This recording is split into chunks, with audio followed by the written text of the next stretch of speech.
स्वागत है आपका मेरे नई वीडियो अच्छी लगी तो लाइक और सब्सक्राइब जरूर कीजिएगा। तो अभी एक्चुअली सो रहा था, बेड पे था, लेटा हुआ और न्यूज़ स्क्रॉल डाउन कर रहा था।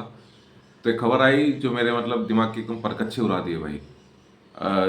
अरे रियल मैड्रिड में जो भी चल रहा है, बहुत ही ऐसे बहुत ही खराब सिचुएशन है। क्लब में इनफाइट्स, प्लेयर्स के बीच इनफाइट्स, मैनेजमेंट के बीच इनफाइट्स, कोऑर्डिनेशन नहीं। सब जब जावी थे एज ए मैनेजर, तब सब लोग बोल रहे थे कि Xavi is the problem, Xavi is the issue. लेकिन डीप डाउन शायद जावी प्रॉब्लम है नहीं, और एक्चुअली वो प्रॉब्लम है ही नहीं, प्रॉब्लम कुछ और है। प्रॉब्लम है प्लेयर्स के बीच में जो ईगोस है, वो अभी सर चढ़ के बोल रही है। ठीक है, परसों की बात है। परसों को ट्रेनिंग ट्रेनिंग सेशन में सुमैनी और वलवाडे के बीच थोड़ी लाइक वर्बली सब कुछ था, थोड़ा टसल हुआ, वर्बली था, नॉट नॉट सो फिजिकल। तो मुझे लगा लाइक बात वहीं पे ख़त्म हो जाएगी। फाइट्स तो होती है, टीममेट्स के बीच में होती है, एक दो दिन में सॉर्ट आउट हो जाती है, मैनेजमेंट कोच सब कुछ ठीक कर देते हैं। प्लेयर्स भी like they are professional players, right, so sort out कर लेते हैं सब कुछ। तो परसों की बात है, परसों को ट्रेनिंग सेशन में आए तब शिवानी ने एक टैकल किया जो वलवर्डे को पसंद नहीं आया, बिकॉज वर्ल्ड कप आने वाला है। तो दोनों ही अपने देश के लिए खेल रहे हैं, दोनों ही अपने देश के लिए स्पेशल हैं, इंपॉर्टेंट हैं, स्पेशली वलवर्डे जो खुद कैप्टन भी है उरुग्वे के। तो जो टैकल था वो वलवर्डे को कुछ खास पसंद नहीं आया। तो उसके बाद वलवर्डे ने रिपीटेडली दो तीन बार टैकल किया, बहुत ही लाइक स्ट्रॉन्ग तरीके से शुमनी को। और तो टसल वही से शुरू हुई। शुमनी ने पहले एक्सप्लेन किया कि मैंने जो टैकल किया वो जानबूझ के नहीं किया। लेकिन बलवाडे तो सुनने वाले नहीं थे, तो बलवाडे ने भी रिपीटेडली काफ़ी बार टैकल किया। तो बात वहीं पे ख़त्म हुई। फिर ट्रेनिंग सेशन से वो लोग निकल गए। सबको लगा लाइक बातचीत से बात ख़त्म हो जाएगी, होता है ट्रेनिंग सेशन में। फड्डा होता है कल, जब दोनों ही प्लेयर्स ट्रेनिंग सेशन में आते हैं, और बहुत सारे न्यूज़ आउटलेट्स और मीडिया हाउसेस में भी ये कॉन्फर्म किया गया है कि जब शुमनी और वलवाडे आते हैं, वलवाडे शुमनी से हैंडशेक करना मना कर देते हैं। तो वो ये गुस्सा था अंदर कहीं। जब ट्रेनिंग शुरू हुआ, फिर से वलवाडे ने शुमनी पे एक बहुत ही स्ट्रॉन्ग टैकल किया, और वही से मैटर इंटेंस होने लगा। दोनों के बीच बहुत झगड़ा हुए, बहुत लाइक तब तक भी फिजिकल नहीं था, तब तक भी सब कुछ वर्बली था। झगड़ा चल रहे थे, टीममेट्स थे, वो समझा रहे थे। बीच में लाइक नो मेडिटेशन करने की कोशिश कर रहे थे। अभी इस दुनिया में जो चल रहा है, हर तरह मेडिटेशन की ज़रूरत है अभी। तो बहरहाल तो मीडिएशन करने की कोशिश कर रहे हैं, फिर हुआ नहीं, तो वो सब ड्रेसिंग रूम में पहुंचे, और ड्रेसिंग रूम में दोनों के बीच भाई हो गई फिजिकल फाइट, दे लात दे घुसे, दे लात दे घुसे। ठीक है, तो उसके बाद वलवेडे को सर पे चोट आई। बहुत सारे न्यूज़ आउटलेट ये भी कह रहे हैं कि उनका लाइक जो सर था वो इट गेट वाइड ओपन। अब कितनी सच्चाई हो तो देखना पड़े, लेकिन हेड इंजरी जो हुई है वो कंफर्म है। उनको स्ट्रेचर पे लेके गए। तो बहुत ही खराब सिचुएशन पे है Real Madrid as a club. Real Madrid जाने जाने जाती है क्लब फर्स्ट प्लेयर सेकंड के उसके लिए। वो कभी क्लब से बड़ा किसी प्लेयर को समझते नहीं है।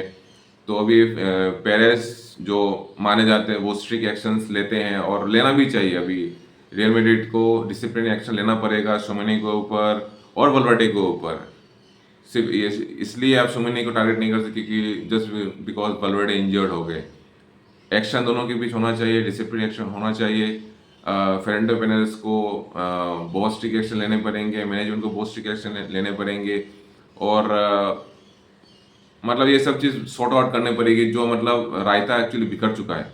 ठीक है, क्लब के बीच में कोई मतलब एक दूसरे से कॉन्टेक्ट कनेक्शन नहीं, सब अपने ईगोस को लेके, जैसे मैं पहले पुराने वीडियो में कह चुका हूँ, ईगो को लेके इशू है। एम्बाप्पे हो गए, कैमाविंगा हो गए, ईगो इशू से ये सीजन के शुरुआत में रूडिगर और करेरास के बीच में भी एक फाइट हुई थी जो होती है, और वो मैटर भी एक दो दिन में सॉर्ट आउट हो गई दोनों प्लेयर में आपसी बात से बात हल कर दी।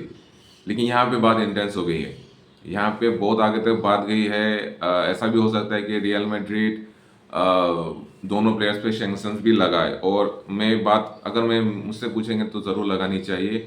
झगड़े होते हैं लेकिन इस चीज़ को इतना बढ़ाकर चढ़ाकर करना नहीं चाहिए कि लात घुसे तक चले जाए। तो ज़रूर एक्शन लेना चाहिए। और ये वो इसलिए भी ये सिचुएशन बुरी है क्योंकि अगला जो मैच है वो एल क्लासिको का है।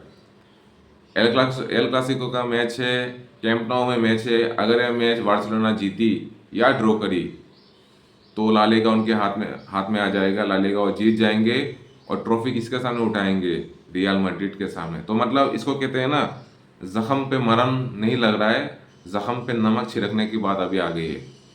चुमनी तो नहीं खेलने वाले, वेलवर्डे बेचारे हो गए इंजर्ड, हॉस्पिटल में है। तो वैसे भी क्लब में इतनी सिचुएशन है, इतने प्रॉब्लम्स है, उसके ऊपर अभी ये वाला मैच जो है वो आया है। तो बहुत ही टाइम सिचुएशन है रियल मैड्रिड में। क्लब अभी सोच रही है कि जोसे मरीनो को वो हायर एज ए मैनेजर वो अपॉइंट करे। जोसे मरीनो का इच्छा भी है कि वो एज ए कोच वो रिटायर करे रियल मैड्रिड में। तो एट प्रेजेंट रियल मैड्रिड को मैं कहूँ तो not as a coach, like as a mentor, जो ड्रेसिंग रूम को, जो ट्रेनिंग ग्राउंड को कंट्रोल कर पाए, वो है जोसे मोरिनो। कार्लो अंचेलोटी बहुत अच्छे से काम करते थे।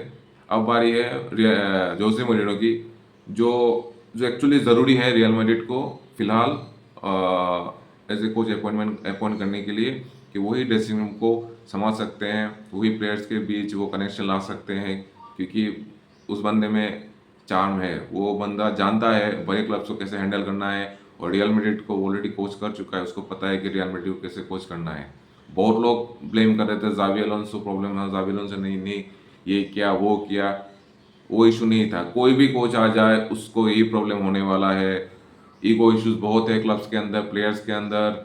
वो रियल मैड्रिड ऐसी टीम है जो सब इशू को सॉर्ट आउट करके अपने बेस्ट के लिए खेलते हैं, अपने क्लब के लिए खेलते हैं, रियल मैड्रिड के लिए खेलते हैं। लेकिन करंट जो प्लेयर्स है उनमें वो दिख नहीं रही, ईगो क्लैशेस बहुत है, जिसे जल्दी से जल्दी पेरेस को और क्लब को सॉर्ट आउट करना पड़ेगा। इंटरेस्टिंग होगा आगे के अपडेट्स के देखने में कि पेरेस और रियल मैड्रिड क्या एक्शंस लेते हैं, क्या कौन सी डिसिप्लिनरी एक्शंस लेती हैं श्योमेनी और वल्वेर्डे के बीच। तो इंटरेस्टिंग होगा, न्यूज़ आपको अपडेट करते रहेंगे। तो मिलते हैं अगले वीडियो में, तब तक रेड डेविल्स की जय।